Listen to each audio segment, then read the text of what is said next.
Good morning students. अपनी exercise चल रही थी 3.2 और उसका एक क्वेश्चन हो चुका था। अब हम करेंगे बच्चों इसका सेकंड क्वेश्चन। सेकंड क्वेश्चन की स्टेटमेंट पढ़ो। On comparing the ratio a1/a2 b1/b2 and c1/c2 find out whether the lines representing the following pairs of linear equation intersect at a point or parallel and coincident. पहले तो ये जो तीन word दे रखे हैं ना, जो बताने हैं इनमें से भी, ये जो दो आपको क्या दे रखी है अपने को, two pair of linear equation, ये क्या है दोनों। जैसे ये आपका फर्स्ट पार्ट है, ये बच्चों पेयर है किसका, लीनियर इक्वेशन का। ठीक है, अपने को बताना है ये जो जब हम ग्राफ के ऊपर रिप्रेजेंट करेंगे तो इनसे दो लाइनें ड्रॉ होंगी। अब दो लाइनें ड्रॉ किस हिसाब से होती है बच्चों, जैसे ये अपना ग्राफ है, क्या होता है एक लाइन मतलब इस इक्वेशन की तो लाइन ये बन गई मान लेते हैं, दूसरे की ये बन गई, मतलब एक पॉइंट पर कट कर रही है ना। जब एक पॉइंट के ऊपर दो लाइनें कट करे तो उसको तो क्या कहेंगे, इंटरसेक्ट एट ए पॉइंट। ठीक है, मतलब मैंने क्या बताया, जैसे हमने पिछले क्वेश्चनों में किया है कि ये दो अपने को क्या मिली थी, हर बार अपने को क्या मिली थी, लीनियर इक्वेशंस मिली थी, पेयर ऑफ लीनियर इक्वेशन। फिर उनको क्या किया था हमने, ग्राफिकल रिप्रेजेंटेशन किया था ना। अब ग्राफिकल रिप्रेजेंटेशन किया था तो क्या क्या हो सकता है दो लाइनों से। एक तो ऐसे हो सकता है भी दोनों लाइनें एक पॉइंट के ऊपर काटें, हो सकता है ना। दूसरा क्या केस हो सकता है, जैसे ये अपना ग्राफ है, ये एक्स एक्सिस ये वाई एक्सिस। एक क्या केस हो सकता है, जैसे ये लाइन है और एक ये लाइन है, दोनों की दोनों क्या हो सकती हैं, पैरेलल हो सकती है ना, बिल्कुल हो सकती है। एक केस और हो सकता है बच्चों, जैसे ये ग्राफ है अपना, जैसे एक लाइन है और दूसरी भी लाइन बिल्कुल इसके ऊपर ही हो, ऐसा भी तो हो सकता है ना, भी दोनों की दोनों लाइनें हो वो एक दूसरे के ऊपर हो। बच्चों इनको तो कहेंगे पैरेलल लाइंस, ये वर्ड मैंने लिखा है ना यहाँ पर पैरेलल का मतलब तो ये हुआ। और तीसरा कोइंसिडेंट का मतलब क्या होता है, एक लाइन के ऊपर दूसरी लाइन होना। अब जब ग्राफ बनाएंगे अपने पास पेयर ऑफ लीनियर इक्वेशन है तो इन तीन के अलावा और कोई केस बनता है, नहीं बनता, ये तीन ही केस बनेंगे। अब ये बात समझ में आई भी इंटरसेक्ट एट ए पॉइंट का मतलब क्या है, पैरेलल का मतलब क्या है और कोइंसिडेंट का मतलब क्या है। अब बच्चों एक चीज ध्यान रखना, एक चीज और गौर से सुनना। देखो यहाँ पर एक पॉइंट मिल रहा है अपने को, इंटरसेक्ट एक पॉइंट पे हो रहा है ना, मतलब अपने को यहाँ पर सोल्यूशन कितना मिला है, एक सोल्यूशन मिला है। जैसे यहाँ पर कोई पॉइंट है, ये जैसे मान लेते हैं 1 3 है, 2 4 है, 3 6 है, कोई भी है, एक ही पॉइंट है ना, मतलब इसका क्या है, एक सोल्यूशन है।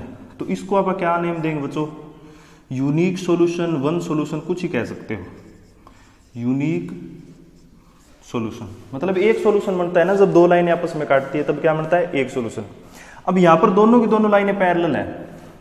अब जब तक दोनों लाइनें एक दूसरे को काटेंगे नहीं, उनका सॉल्यूशन मिल सकता है कोई भी। अगर दोनों की दोनों आपस में क्या हो रही है, पैरेलल हो रही है, मतलब वो दोनों मिल ही नहीं रही है, तो मिलेंगे नहीं तो अपने को क्या नहीं मिलेगा, सॉल्यूशन नहीं मिलेगा। तो इसको क्या नाम देंगे बच्चों, नो सॉल्यूशन। इसको क्या कहेंगे, नो सॉल्यूशन। अब यहां पर देखो एक लाइन के ऊपर दूसरी लाइन है, एक लाइन के ऊपर दूसरी लाइन, एक लाइन के ऊपर दूसरी लाइन है, इसका मतलब यहां पर सॉल्यूशन कितने हैं।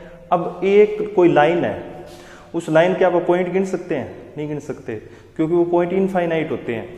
तो इनफाइनाइट पॉइंट के ऊपर इनफाइनाइट पॉइंट की लाइन होगी, तो इसके सॉल्यूशन कितने हो जाएंगे बच्चों, मैनी सॉल्यूशन या इनफाइनाइट सॉल्यूशन, आप कुछ ही नाम दे सकते हो। ये बात समझ में आई कि नहीं आई, समझ में आई। मैंने अब तक क्या क्या बातें बताई हैं, एक तो इंटरसेक्ट एट ए पॉइंट क्या होता है, एक पैरेलल क्या होता है, एक कोइंसिडेंट क्या होता है। फिर मैंने क्या बताया, अभी इसका तो एक सॉल्यूशन होता है, उसके मैनी सॉल्यूशन होती है और इसका कोई सॉल्यूशन नहीं होता। अब एक चीज और ध्यान रखना बच्चों, दो वर्ड और होते हैं, एक तो होता है कंसिस्टेंट, एक होता है इनकंसिस्टेंट। बच्चों जिसका कोई सॉल्यूशन पॉसिबल होना, जैसे यहां पर सॉल्यूशन क्या है, पॉसिबल है ना, सॉल्यूशन क्या है, पॉसिबल, तो इसको तो कहेंगे कंसिस्टेंट। क्या कहेंगे, कंसिस्टेंट। अब इसमें भी सॉल्यूशन है, पॉसिबल है, चाहे वो इनफाइनाइट हो, सॉल्यूशन तो पॉसिबल है ना, इसको भी आप क्या नाम देंगे बच्चों,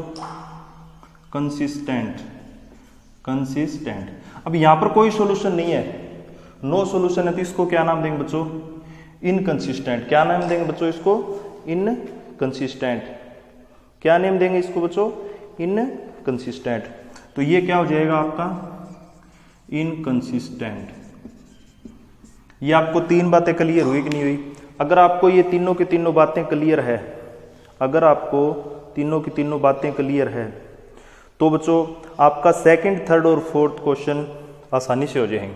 ठीक है, मैंने तीन बातें बताई हैं। कौन कौन सी बताई है? इंटरसेक्ट एट ए पॉइंट का मतलब क्या है, पैरेलल का मतलब क्या है, कोइंसिडेंट का मतलब क्या है, यूनिक सॉल्यूशन किसका होता है, नो सॉल्यूशन किसका है, मैनी सॉल्यूशन किसके हैं, कंसिस्टेंट कौन सा होता है, इनकंसिस्टेंट कौन सा होता है। ठीक है, अब ये क्वेश्चन इसी पर बेस होते हैं। अब इनको बच्चों पहचानने की ट्रिक होती है। हमने पीछे क्या किया था अब तक, इन दोनों को अलग अलग मतलब वैल्यू पुट करके फिर दूसरे की वैल्यू निकाली, ग्राफ के ऊपर रिप्रेजेंट किया था, फिर पता किया था भी ये आपकी पैरेलल है कि इंटरसेक्ट एट ए पॉइंट है या कोइंसिडेंट है। लेकिन बच्चों हम है ना इन दोनों लीनियर पेयर से डायरेक्टली इन चीज़ों का पता कर सकते हैं। डायरेक्टली है ना, ये जो मैंने 6-7 सॉल्यूशन बताए हैं, 6-7 चीज़ें बताई हैं आपको, कंसिस्टेंट वाली, सॉल्यूशन वाली, पैरेलल, कोइंसिडेंट वाली, वो हम डायरेक्टली पता कर सकते हैं। और पता कैसे कर सकते हैं वो देखो बच्चों, ये जो है ना आपका यूनिक सॉल्यूशन, यूनिक सॉल्यूशन, इसके लिए आप एक चीज़ ध्यान रखना, एक रेशियो ध्यान रखना, A1/A2 is not equal to B1/B2। ये किसके लिए है? इंटरसेक्ट एट ए पॉइंट के लिए। और इंटरसेक्ट एट ए पॉइंट का क्या होता है? यूनिक सॉल्यूशन, और उसको क्या कहते हैं? कंसिस्टेंट। अब नो सॉल्यूशन वाले का क्या होगा? नो सॉल्यूशन वाले का होगा A1/A2 B1/B2 C1/C2। और ये C1/C2 का रेशियो है ना बच्चों, C1/C2 का रेशियो B1/B2 के रेशियो के और A1/A2 के रेशियो के इक्वल नहीं होगा। और कंसिस्टेंट मैनी सॉल्यूशन वाले का क्या होगा? ये तीनों के तीनों रेशियो क्या होंगे? इक्वल होंगे। ठीक है, तो बच्चों इसमें कंफ्यूज ना होना, यहाँ पर है ना ये बड़ा सेम रेशियो में नहीं है, ये तीनों के तीनों सेम रेशियो में है। अब बात आती है अभी ये चीजें होती क्या, A1/A2, यहाँ पर तो A1/A2 B1/B2 ये चीजें है ही नहीं कहीं पे।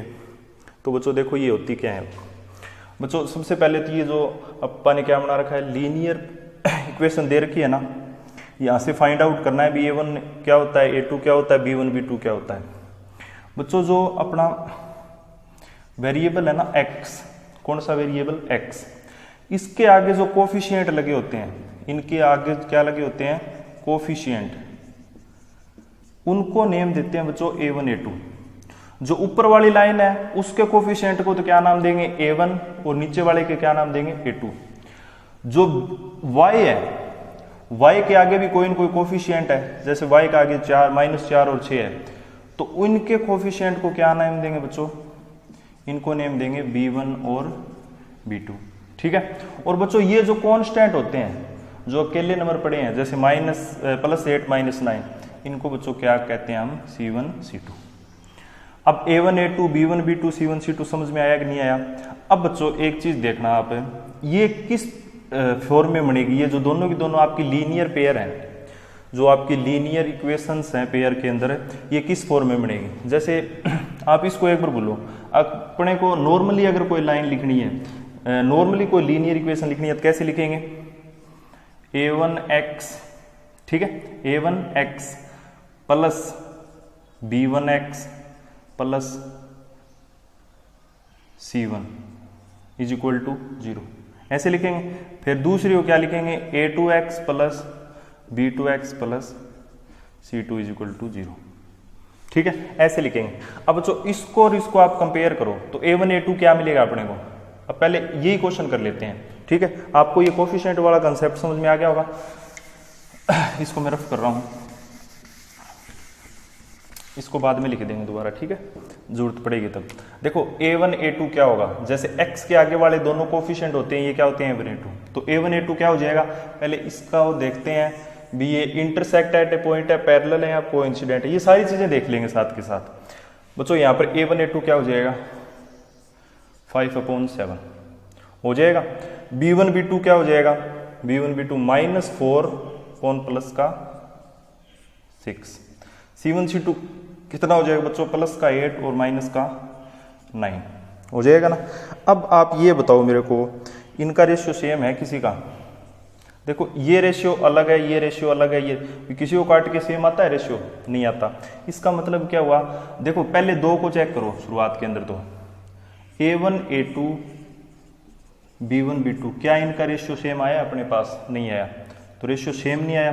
तो मैंने बताया था आपको जो पहली कंडीशन थी इसकी यूनिक सॉल्यूशन वाली की इंटरसेक्ट एट ए पॉइंट की कंसिस्टेंट की क्या थी, यही थी। ये मैं एक बार फिर से यहां लिख रहा हूं, A1/A2 B1/B2। ठीक है, अगर ये दोनों इक्वल होते हैं फिर तीसरे की तरफ जाएंगे, फिर अगर पहले दो इक्वल है तीसरा इक्वल नहीं है तो वो क्या होगा, नो सॉल्यूशन।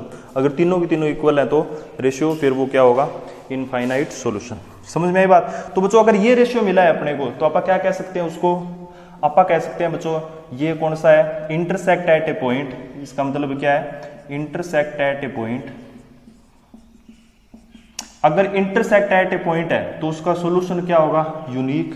ये बच्चों इसी के साथ आपका है ना सेकंड के साथ थर्ड और फोर्थ क्वेश्चन भी हो रहे हैं साथ के साथ। अगर आपका इंटरसेक्ट एट ए पॉइंट है तो आप क्या कह सकते हैं, यूनिक सॉल्यूशन है। और अगर यूनिक सॉल्यूशन है तो आप क्या कह सकते हैं, कंसिस्टेंट है। ठीक है, तो आपका बच्चों ये था अपना फर्स्ट क्वेश्चन। अब आगे आगे देखो सारे क्वेश्चन करेंगे। अब बिल्कुल मैंने आपको सारा बेस कंसेप्ट क्लियर करा दिया है सेकंड थर्ड और फोर्थ क्वेश्चन का।